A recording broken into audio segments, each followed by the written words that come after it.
जब हम पढ़ते हैं सूरह अल-बकरा आयत 21, उसका रवायती तर्जुमा ये करते हैं कि ए लोगो, अपने इस परवरदिगार की इबादत करो जिसने तुम्हें और उन लोगों को पैदा किया जो तुमसे पहले गुजरे हुए हैं, ताकि तुम मुत्तकी बन जाओ।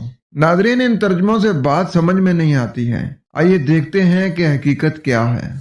या अय्युहन्नास उअ्बुदू, ए लोगो ताबेदार हो जाओ। यहाँ अब्द आया है। अब्द का मतलब यही है कि मुकम्मल ताबेदार, और ताबेदार उसी को कहा जाता है कि जिसको जितना हुक्म दिया जाए वो उतना ही करे, ना उसको कम करे और ना उससे आगे बढ़े। रब्बुकुमुल्लज़ी खलक़कुम, उस रब के ताबेदार हो जाओ कि जिसने तुम्हें वजूद दिया। वल्लज़ीना मिन क़ब्लिकुम, और वो लोग जो तुमसे पहले थे। लअल्लकुम तत्तकून, ताकि तुम बचने वाले बन जाओ। कुरान जिनको मुत्तकीन कह रहे हैं ना, वो लोग होते हैं कि जो अपनी जिंदगी में जो भी मामला करना शुरू करते हैं, सबसे पहले वो कुरान में देखते हैं कि कुरान हमें क्या रहनुमाई देता है, फिर वो उस मामले को करते हैं। तो इस पूरी आयत का तर्जुमा ये बनेगा कि ए लोगो, तुम अपने उस रब की ताबेदारी इख्तियार करो जिसने तुम्हें भी और जो तुमसे पहले थे सबको वजूद दिया, ताकि तुम बचने वाले बन जाओ।